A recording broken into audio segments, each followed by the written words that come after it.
I'm delighted to be here today with you to talk about a new book written by Dr. Sara Ganassin. The book is entitled Language, Culture and Identity in Two Chinese Community Schools, More Than One Way of Being Chinese.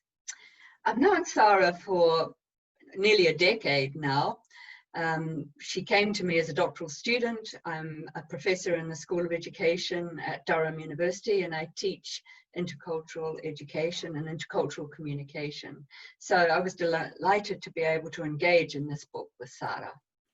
Thank you, Prue. It's great that you're here today with me to talk about the book, because in many ways I feel like we had a journey together. The book is largely based on my doctoral project, which was about Chinese community schooling in the UK. I now work as a lecturer in applied linguistics and communication at Newcastle University.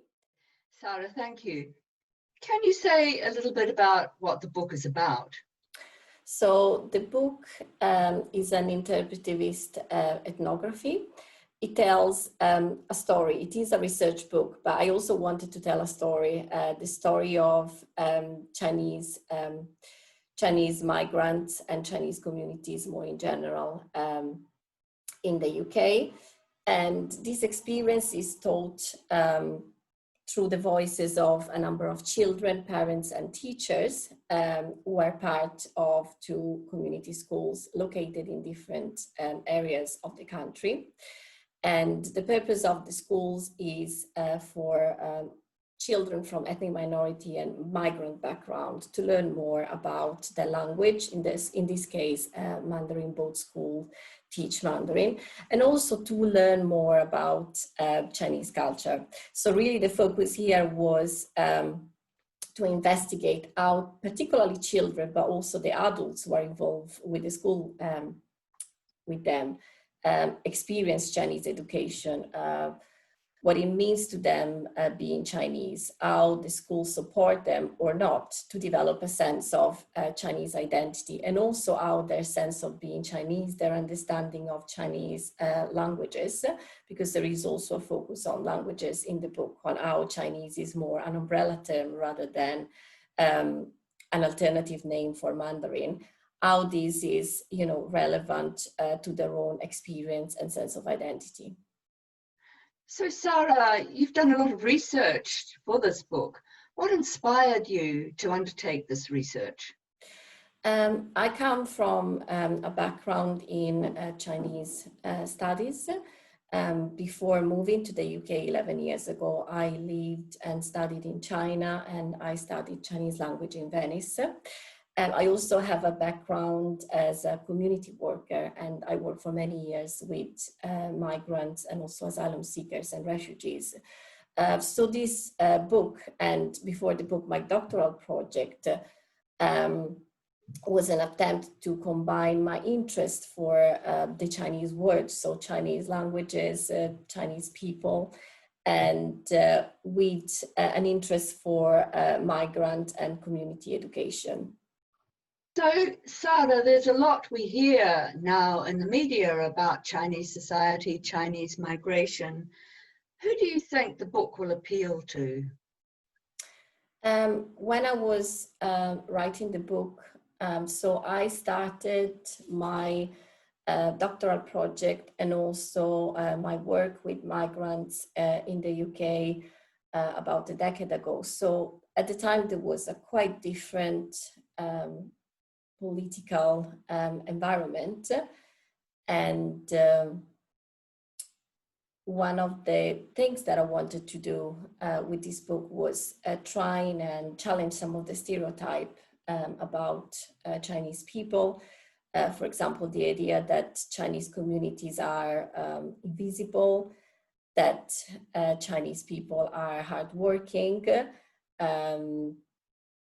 that children are very quiet and disciplined learners, but at the same time, they don't have an active voice in the educational settings where they are. And so, yes, the book wants to challenge some of these stereotypes, showing diversity, but also trying and drawing a different picture about Chinese children and Chinese communities. And now I think this is more relevant than ever, because there is a lot of interest about China and the Chinese world more in general, also often for the wrong reasons. So of course, this is not a comprehensive picture of what Chinese communities, recent migrants and established communities in the UK do or think, but it offers a unique window into their experience. Sara, the book is in the Language and Intercultural Communication series of Multilingual Matters. What do you think it offers in the area of intercultural communication and intercultural education? How does it advance the field of intercultural communication? So the three concepts that are central to the book are language, culture, and identity. And these are, of course, critical to intercultural debate. And the book draws on a bricolage approach, which combines different theories. So, for example, social identity theories, Adrian Holiday's concept of small and large cultures, to unpack these concepts and understand them in relation to the experience of community education. So there is a theoretical contribution in terms of how these three particular concepts are constructed in the concept of community education. But also, one of the key arguments made in the book is that we should challenge the idea of community schools, and not just Chinese community schools, but community schools more in general, as ethnic islands, as places where migrants or ethnic minority groups isolate themselves from the wider communities where they are lived.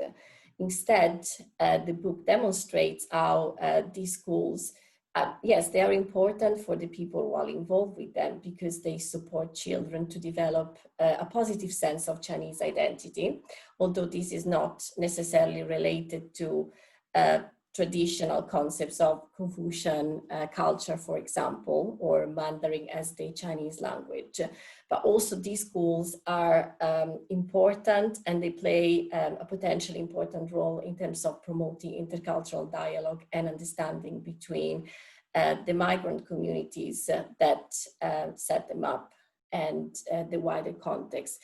In the UK, but community schools are also quite common in other parts of the world, like in Australia, in the US, in other countries in Europe. So although, of course, the book is very much about the British experience of Chinese community schooling, the arguments are also relevant for community schools in other parts of the world. Thanks for that summary of the book, Sara. I can see that this work is going to be really insightful and useful to a range of different audiences. As a result of doing all this research, what do you think it means for us as interculturalists? What do we want to do with our work, and where do we want to take it from the concepts you've explored in this book? I think that for me personally, because there's always an element of reflexivity in all the work that we do. We are as researchers, where we are coming from, and this will inform what we want to do and what we want our publications to do. So for me, of course, although I'm aware that the book is mainly appealing to a community of academics, so other people working in intercultural communication and education, also hopefully researchers and students who are working in Chinese language education more in general. I also see myself as, located as a researcher in the real world. And one of the purposes of this study was really trying to show a picture, although it's quite a small picture, of Chinese migrants in the UK, and trying to also to look for similarities with other experiences of migration. One of the things that I hope that readers can do especially readers who have experiences of traveling, living in different places, learning different languages, living as a migrant or living as a foreigner, is finding some similarities between the experiences that are told in the book and their own experiences as people. And this, I think, goes beyond an understanding of the work that we do as interculturalists in terms of developing and intercultural theory. So yes, there is a theoretical element in the book, like there is an actual debate of how we understand concept of culture, language, and identity. But I was also hoping to promote a reflection of on our own experiences as people in an intercultural world.